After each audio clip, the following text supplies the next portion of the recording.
Bom dia, bem-vindos a mais um Momento com a Palavra. Hoje nós iniciamos um capítulo novo, uma fase nova. Vamos para Filipenses e nós vamos falar sobre como cultivar uma vida de alegria. Agora, não me entendam mal. Aqueles que, da mesma forma, têm dificuldade assim que ouvem a palavra alegria. Muitas vezes, quando nós ouvimos a palavra alegria, associamos a uma extroversão que parece falsa, ok? Não estou a dizer que todas as pessoas que são extrovertidas são falsas, mas o que eu quero dizer é que muitas vezes aquilo que a sociedade nos impõe, aquilo que um cristianismo superficial e equivocado nos impõe, aquilo que o coaching e a psicologia também superficial nos impõem, é uma alegria de verniz, ok? Uma alegria que não é o verdadeiro conceito de alegria. Isto porquê? Porque aquilo que a realidade nos mostra e aquilo que nós vivemos, uns de uma forma mais intensa, outro menos, é aquilo que Tom Jobim cantou, que tristeza não tem fim, felicidade sim. Então, a alegria profunda do ser da alma, e nós temos que aqui ver a questão da definição do conceito de alegria, ok? Alegria não é essa explosão de dar saltos na rua e de viver com um sorriso constante na cara, ok? Até porque o verdadeiro sorriso tem que vir de outro lugar. E a verdadeira alegria é aquela satisfação, prazer, gratidão, contentamento que se tem diante de tudo na vida. De tudo. De tudo. E isto inclui a tristeza. Okay? Há muita gente que pode viver momentos de grande tristeza e ainda assim ser alegre.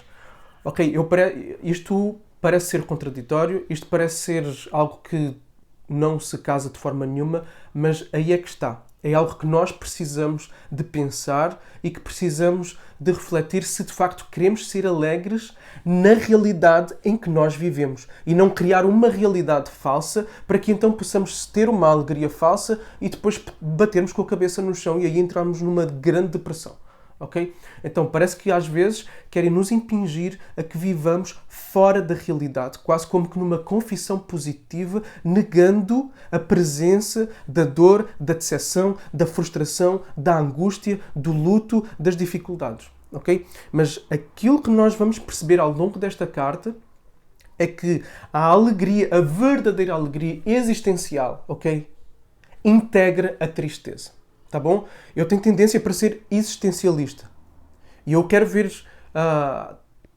eu acho que é uma leitura mais realista da vida, um existencialismo cristão, ok? Que tem noção da realidade e que, partindo desse lugar, ele vai chegar aonde tem que chegar em Deus e nesta satisfação e alegria em Deus. Então, a verdadeira alegria é aquela que integra a tristeza. E isso é o que nós vamos ver. Tá bom? Então vamos aprender, vamos perceber por meio de Paulo, porque o próprio Paulo era assim. Paulo exortou a alegria, tá? E Paulo não vivia esta vida superficial de alegria, tá? Paulo vivia uma alegria profunda em contextos totalmente adversos, tá bom? Então Paulo sabia integrar a tristeza dentro da alegria. Então Paulo vivia alegremente triste, se é que assim podemos dizer. Parece que é uma expressão contraditória, mas este é o caminho da verdadeira satisfação, do verdadeiro contentamento e da verdadeira alegria. Então nós temos que aprender a integrar num plano maior, ok? Numa perspectiva maior, que junta os pedaços de tristeza dentro desse grande caminho que nos leva a um outro lugar. Então esta perspectiva do algo maior, da verdade, da realidade e da integração dos momentos difíceis e de tristeza é que vai permitir que nós possamos sentir alegria no meio da tristeza. Tá bom? Não é uma alegria que nega a tristeza, mas é uma alegria que incorpora a tristeza. E essa é a verdadeira alegria. Então vamos lá em Filipenses. Eu sei que esta foi uma introdução um pouco mais longa, mas é importante deixar esta tónica já à partida para não haver expectativas do que é que nós vamos aqui falar e para também não haver uma rejeição, como muitas vezes tenho. Eu quase que o meu impulso é detestar quando falam de alegria, ok? Exatamente por esta questão realista da vida e da existência da alma humana, ok? Então vamos lá, Filipenses capítulo 1. Paulo e Timóteo, servos de Cristo Jesus, a todos os santos em Cristo Jesus, inclusive bispos e diáconos que vivem em Filipos. Que a graça e a paz de Deus, nosso Pai, e do Senhor Jesus Cristo estejam com vocês. Versículo 3. Dou graças a meu Deus por tudo o que lembro de vocês, fazendo sempre com alegria súplicas por todos vocês em todas as minhas orações. Então, versículo 3, o apóstolo Paulo dá graças a Deus por tudo aquilo que ele se lembra dos filipenses. E ele tem boas memórias daquilo que ele viveu com os crentes de Filipos. Okay? Antes disso, nos versículos 1 e 2, eu saltei aqui, Paulo dá as saudações que inicialmente ele dá na maioria das cartas, apresentando quem ele é e manifestando o desejo de que haja graça e que haja mais paz de Jesus sobre os seus ouvintes. Okay? No versículo 3, Paulo dá graças por tudo aquilo que ele se lembra deles. E esta é uma característica da verdadeira alegria. Okay? E é uma forma de cultivar a alegria. Uma forma de desenvolver alegria é crescer em gratidão. E crescer em gratidão não por coisas, embora possamos reconhecer que Deus nos traz provisão, tá bom? Mas aquilo que de facto preenche a alma humana, porque a alma humana foi feita para viver mais do que a experiência com coisas, é as pessoas. Então, desenvolver momentos de gratidão pelo facto de ter vivido boas experiências com algumas pessoas. Por ter trabalhado com algumas pessoas. Paulo plantou esta igreja em Filipos, que começou com Lídia, com aquela conversão lindíssima que nós podemos ler em Atos de Lídia. Paulo viveu boas experiências com os filipenses e continua a viver boas experiências.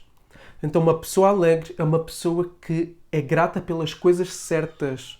Pelas coisas certas, não pelo iPhone que tem, não pelo carro que tem, não pela casa que tem. Embora seja grata por essas coisas, aquilo que ela mais valoriza de que é algo que de facto merece eu ser grato é por pessoas e por boas memórias com pessoas. Então cultivemos relacionamentos com pessoas a partir dos quais nós podemos desenvolver uma vida de gratidão. Okay? Uma vida de gratidão é uma vida que vai saber olhar o positivo daquilo que nós vivemos.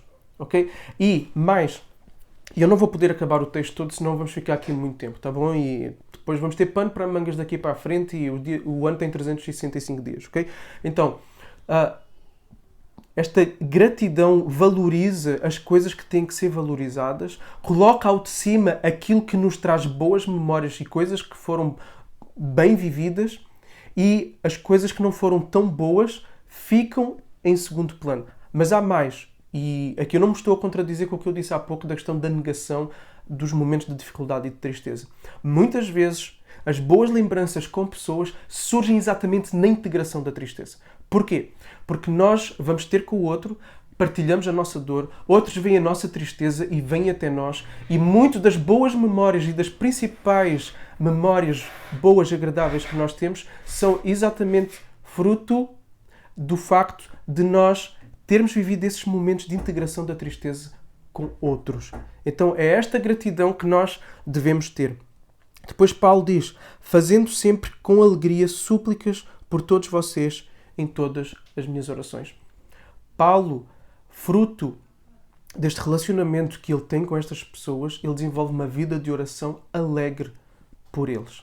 Okay? Paulo ora de forma alegre por eles, porque ele sabe quem eles são, aquilo que eles representam para ele e não só.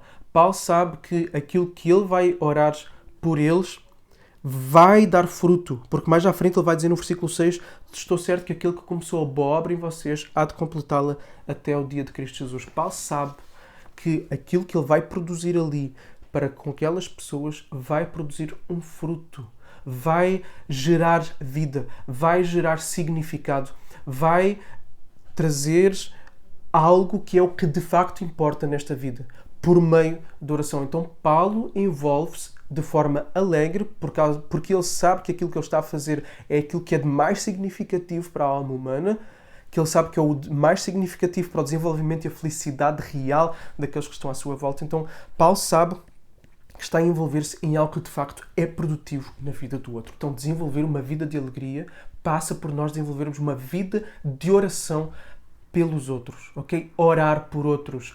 Pessoas que são centradas em si mesmos vão ser pessoas tristes, elas são o centro do mundo, elas acham que tudo tem que girar à sua volta, então elas ficam alegres quando as coisas correm bem, porque elas são o centro do mundo, elas ficam péssimas, sentindo-se o cocó do cavalo, porque quando as coisas correm mal, elas são o centro do mundo. Elas não conseguem ter este movimento de alegria porque elas não se movimentam em direção, em torno e ao lado daqueles que estão à sua volta. Então, queres sair da tua vida miserável de tristeza? Ora pelos outros, ora menos por ti e ora mais pelos outros. Ok? Ora mais pelos outros. E nesta consciência de que tu estás envolvido em algo que de facto importa, que é na alma, que é na alegria dos outros. E Paulo dá graças, outro motivo de ele dar graças, ele dá graças pelas boas memórias que tem, agora ele também dá graças, versículo 5, pela maneira como os filipenses têm participado da alegria de Paulo. Okay? Eles têm participado, porque eles têm cooperado. Ele diz, vocês têm participado, e a ideia da participação é de cooperação. E na Bíblia, e de forma geral, esta questão da comunhão não é apenas ir para um café, sentar à mesa e rir. Faz parte, mas não é só isso. Se houver só isso, não há este gerar de boas memórias e de alegria, tá bom? É preciso mais. A verdadeira comunhão, a verdadeira amizade implica participação na vida, implica a cooperação. E aqui a cooperação é financeira, mas não só. É também o facto de que eles não abandonaram Paulo no momento de dor. Versículo 7. É justo que eu assim pense de vocês, porque trago-vos no coração, seja nas algemas e confirmação do Evangelho, porque vocês são participantes da graça comigo. Paulo estava preso. E aqui vejam, Paulo está numa circunstância difícil. Paulo está preso. E ele tem alegria por causa dos outros. Ele consegue ser uma pessoa alegre e viver esta alegria porque ele integra a tristeza. Isto é para reforçar o que eu disse no início. Então Paulo vai dar graças pelo facto deles participarem na vida dele. A alegria passa na medida em que duas coisas. Os outros participam na nossa vida financeiramente, posicionando-se connosco, estando do nosso lado connosco, e quando nós fazemos esse mesmo movimento com outras pessoas, porque esta era a vida de Paulo, doar-se aos outros. E ele também é alegre na medida em que os outros se dão a ele. Jesus, quando ele está no Getsémani, ele diz, a minha alma está triste até à morte. E ele pede aos discípulos, fiquem aqui comigo. Jesus iria viver um momento de alegria pelo facto dos discípulos estarem ao lado dele. E eles falharam nisso. Okay? Então a tristeza de Jesus foi aumentada na traição e no abandono. Okay? Então a nossa alegria é cultivada também pelos outros participarem connosco. E pelo facto de nós também participarmos na vida dos outros. Tá bom? Então vamos parar aqui com as dicas de hoje. Primeiro, importantíssimo, fundamental, sublinha, escreve isso e põe em algum lugar. A alegria, a verdadeira alegria, tem que integrar a tristeza. Ou, vamos reformular. A verdadeira alegria passa por uma integração saudável da tristeza. Ok? Ela não nega a tristeza, mas passa por uma integração saudável da tristeza. 2. Desenvolver uma vida de gratidão por pessoas e por memórias com pessoas, que passa exatamente por momentos destes de integração da tristeza. Segundo, dar graças, envolver-se numa vida de oração por outros e pedir que outros se envolvam na nossa vida por meio da oração. Terceiro, participar, cooperar na vida de outras pessoas e pedir e permitir que outras pessoas cooperem na nossa vida, ok? Isto vai desenvolver a verdadeira alegria em nós. Então, há muito mais aqui para falar, eu tinha mais para falar e amanhã podemos voltar a alguns textos e ir avançando, tá bom? Mas fiquem comigo e procurem cultivar esta alegria que não é uma alegria falsa, não é uma alegria higienizada, não é uma alegria de Photoshop, é uma alegria real, verdadeira, existencial, tá bom? E Paulo, as Escrituras, o Espírito Santo, o Evangelho do nosso Senhor Jesus Cristo é que traz a verdadeira resposta para esta integração, ok? Então, tenha um bom resto de dia, Deus te abençoe e até amanhã.